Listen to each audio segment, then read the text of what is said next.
Mayong adlaw katawhan sa Dios Archdiocese sa Usamis, ingon usab katawhan sa Diocese sa Pagadian. Akong timbaya sa mga mag-uuma ug mga mananagat. Ako pong timbaya sa mga karinderya, sa mga nagluto og mga nagluto og pagkaon dinha sa tagsa-tagsa ka karinderya. Ako pong timbaya sa ato nga mga katawhan nga nangita og panginabuhian dinha sa pantalan, mga kargador, dinha sa mga establishments, dinha sa mall, dinha sa public mall, ingon man sa Isano, Novo, dinha sa Pure Gold, dinhi sa Usamis City. Nindot yun kaayo kay maayo yun kaayo nga mo entertain ang ato nga mga tindirog-tindira dinha sa Pure Gold. Respetuso kayo sila dinha sa Gaisano, respetusa kaayo dinha sa Novo, mga respetuso kaayo. Pusa salamat kaayo.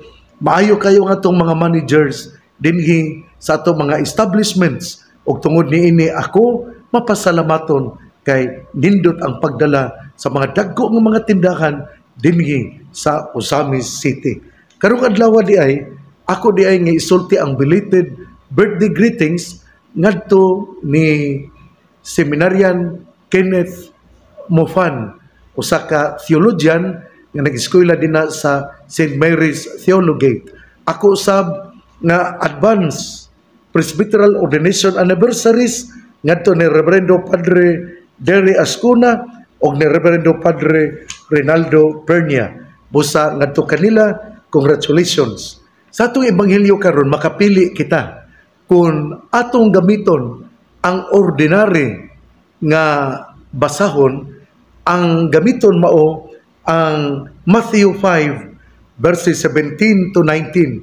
Pero kung atong gamiton ang kapistahan karong adlaw, tungod kay karong adlaw piyesta man ni Saint Barnabas, ang ebanghelyo nga gamiton Matthew 10:7-13. Sanglit ang ako nga gamiton mauman ang piyesta ni San Barnabas. Atong karon nga gamiton, ato karong basahon ang ebanghelyo ni Mateo 10 verses 7-13. Usbon ko ha, kung ordinary mass ang imo nga basahon nga ebanghelyo, ordinary ha, Matthew 5:17-19. Pero kung imong pilion ang piyesta ni San Barnabas, imong pagmisa nimo ang imong ebanghelyo Matthew 10:7-13. Ang ako nga gamiton mao ang kapistahan ni San Barnabas, o ang ebanghelyo Matthew 10 verses 7-13. Ang ebanghelyo ni San Mateo nga atong kutloon niining maong kapitulo 10 versikulo 7-13.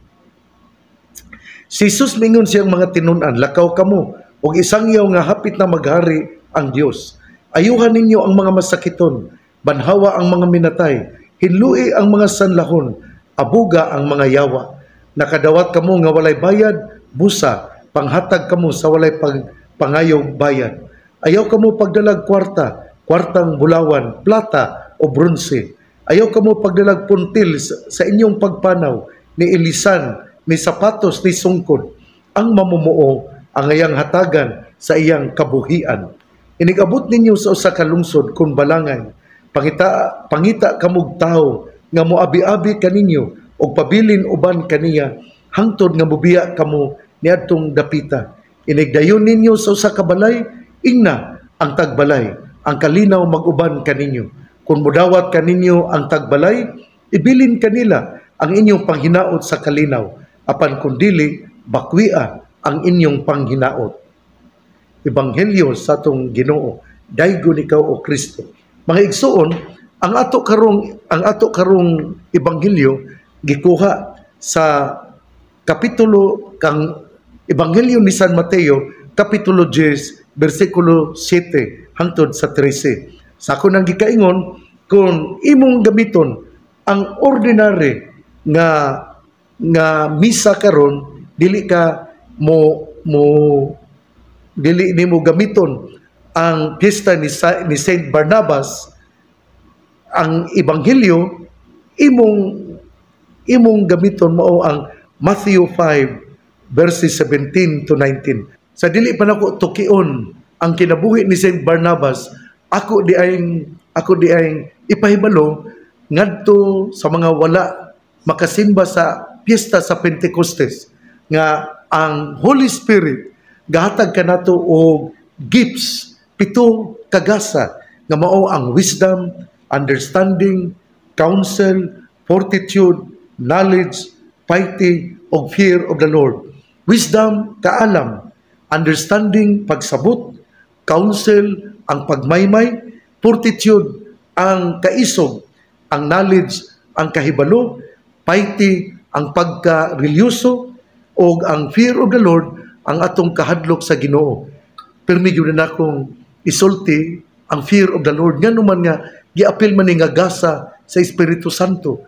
Tungod kay ang fear of the Lord, kung wala tay kahadlok sa Ginoo, muhimo lang ta og dautan. Mao na nga ang Espiritu Santo gahatag kanato og gasa nga kita mahadlok sa Ginoo aron ang atong pilion mao gayud ang butang nga maayo. Kinsa man dinhi si Saint Barnabas? Si Saint Barnabas usa ka first century bishop.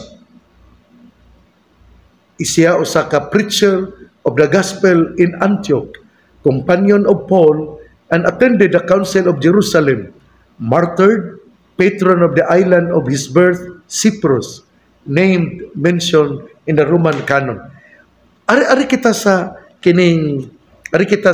saints of everyday.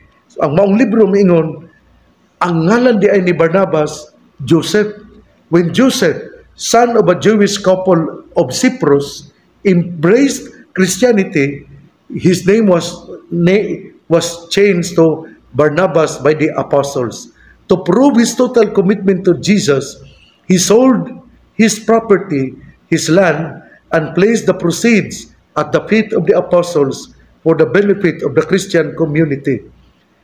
The next mission of Barnabas was to act as mediator between Paul and the Christian community by explaining that the persecutor of the church was now a genuine convert to the new religion.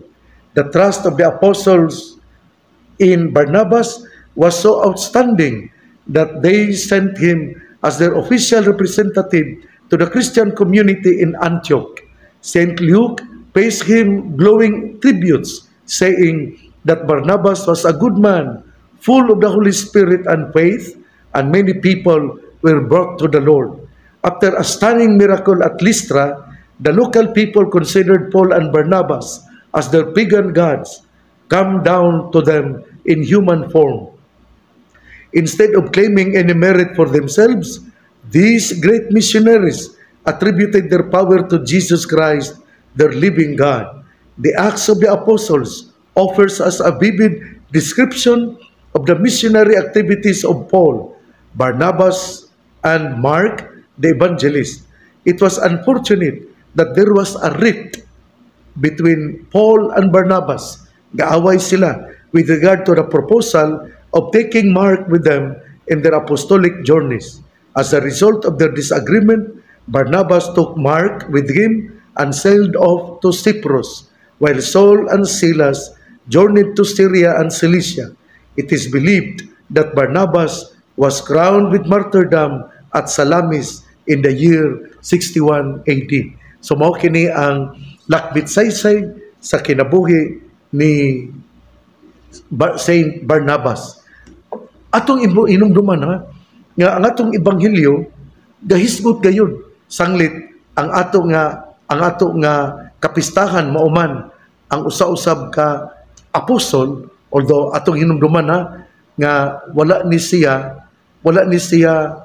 sa lista sa 12 ka apostoles, pero gikonsider ni siya nga usa ka apostoles tungod sa iyang pag-uban-uban sa mga apostoles o ingon man usab sa iyang bang dedication to preach the word of God. Muna nga si Barnabas o si San Pablo gitawag bisan dili gyud sila gitudlo ni Hesus apan sanglit sa ilang pagkamainiton sa ilang pagdala sa misyon, sila gikonsider sa mga apostolis nga apostolis usab. Mao man bitaw nga atong ebanghelyo gahisgot lakaw kamo gisangyaw ang nga hapit na maghari ang Dios. Usa kini ka kasuguan diin gipadala ang usa ka tawo aron mamahimong misyonero. Ako naman ang giistoryano ang kalainan sa tinun-an o sa pagka-apostoles. Ang tinun-an mao nga ikaw nagsunod sa atong Ginoo o buot ikaw nga makakat-on.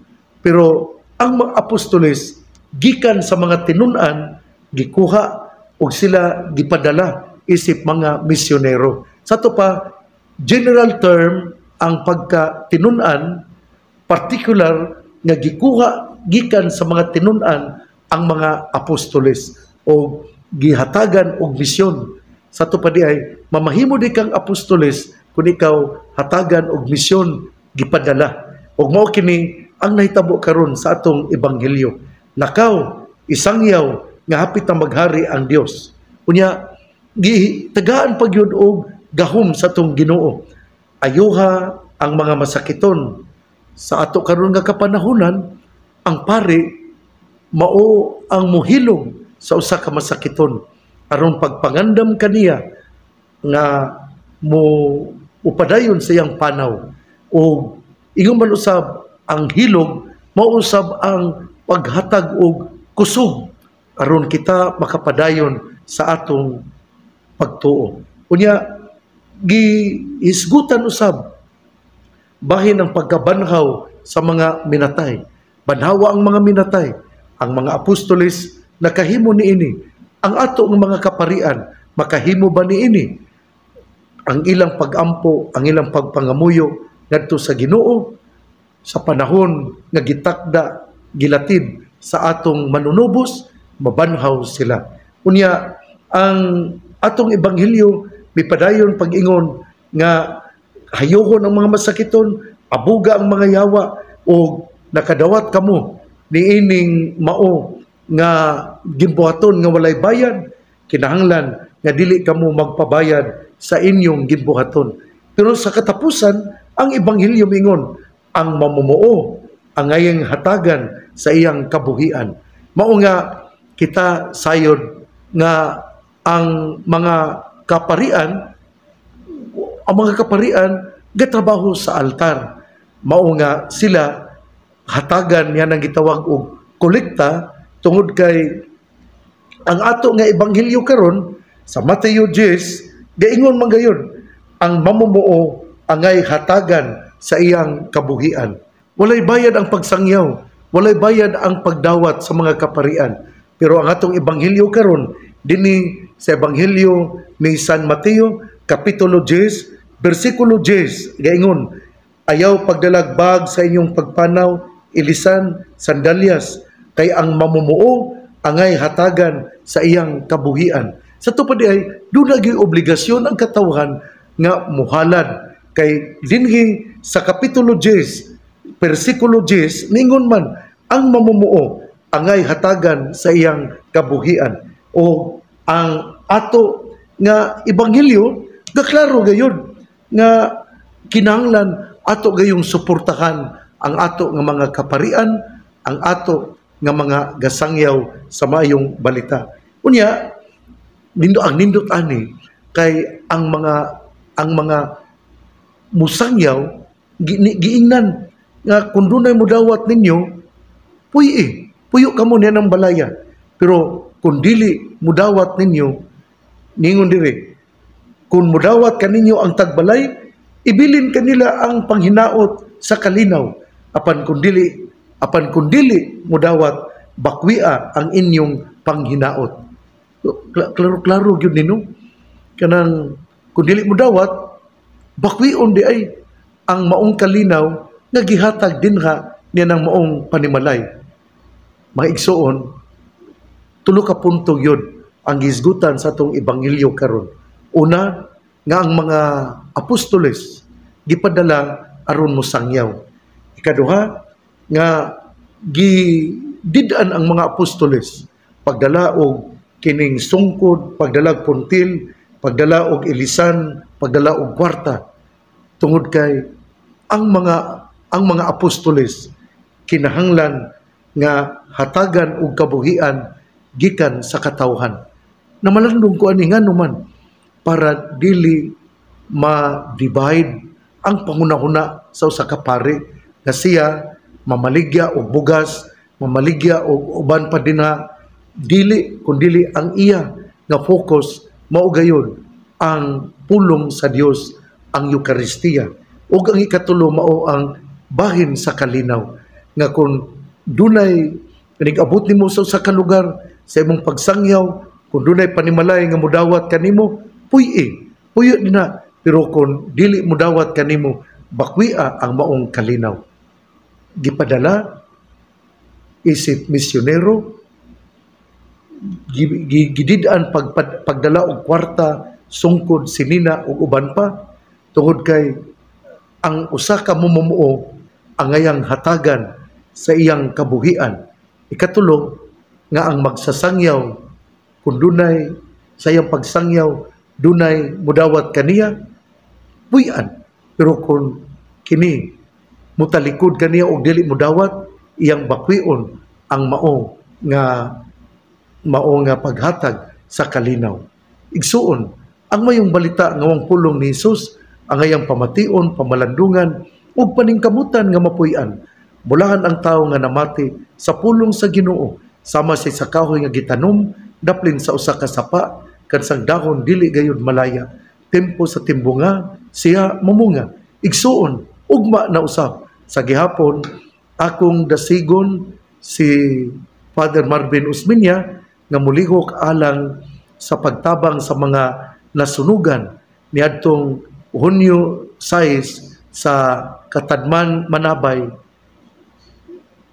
dinhi sa Ozamis City, diin 18 ka panimalay, 18 ka balay ang nasunog o dulan sa 108 ka mga tao ang naapektuhan atong tabangan. 30 ka pamilya kana sila o 108 individuals. Ingon usab kining kagahapon atong Pizza Jizz, adunay sini nga gihimo po sa akong pasalamat sa ato nga mayor nga mausab ang producer nga si Mayor Cesar Soriano. Salamat kayo nga imong gipasini ang kinabuhi ni Reverendo Padre Roel Gallardo, ang namatay nga pari dito sa Basilan, o hinaot nga ang mao nga salida mapasini dinhi na usab sa Ozamis City. Salamat sa mga mitambong, sa mga kaparian, sa mga principal, sa nagkalain-lain nga mga eskwelahan, Catholic schools dinhi sa Archdiocese sa Ozamis. Ako pong pasalamat sa DXDD ug akong pasalamat ni Mayor Cesar Soriano sa iyang pag-sponsor usab sa panihapon. Ako di ay nga pasalamat pod sa mga kaparian kay karong adlaw, Hunyo 11, adlaw Miyerkules, mauman usab ang amo nga presbyterium. Kagahapon Pizza Jizz, mao ang pagsugod sa presbyterium, o mao kadto nga instead of the usual recollection, ang amo nga gipamalandungan mao ang kinabuhi ni Reverendo Padre Roel Gallardo. Kay sa amo god nga presbyterium, kada bulan doon na may recollection ang mga kaparian sa Archdiocese sa Ozamis. Ang among gibuhat nga recollection kagahapon mao ang kinabuhi ni Reverendo Padre Roel Gallardo. O mupadayon ang amo nga presbyterium nga pagahimuon dinha sa Gango, po sa salamat ni Father Tony Sagrado, ang kura paroko sa Holy Cross Parish, Gango, Ozamis City. Salamat kaayo Salamat sa imong pag-abi-abi kanamo. Sugod pa kagahapon sa buntag sa meeting sa mga Board of Temporalities o Board of Consultors. Salamat sa imong snacks o pagpaniudto, pagdalit sa paniudto. Ngadto ni Father Tony Sagrado, salamat kaayo. Ang pangaliya sa mga Birhen Maria, nga gisangpit sa mga misamisnon nga Birhen sa kuta, ang Ginoo magapanalangin kanatong tanan. Sa ngalan samahan sa Anak ug sa Espiritu Santo. Amen. Padayon kita sa pag-ampo, kaya ang pag-ampo mauman ang mugiya kanato aron mulig-on sa atong pagpanaw padulong sa iyang gingharian. Usbon ko kung ang imo nga gigamit mao ang ordinaryo nga misa, ang imong pagabasahon Matthew 5. Pero kung ang Matthew 5 versikulo 17 hangtod sa 19. Pero kung ang kapistahan ni Saint Barnabas ang imo nga buhaton nga misa, imong gigamit ang red nga istula, ang imong ebanghelyo, imong basahon ang Matthew 10 verses 7 to 13. Akong dasigon ang mga katawhan sa Bonifacio, katawhan sa Katipunan, katawhan sa Mulabi, katawhan sa Mahayag, nga moori kita sa Birhen sa kuta. Mudagkot kita, labi na gayud kung ikaw kasaulog sa imong anniversaryo, sa imong birthday, sa imong wedding anniversaries, o sa tanan nga mga kalihukan diin kita nagpasalamat ngadto sa Ginoo sa mga panalangin nga nadawat. God bless, mabuhay tayong lahat.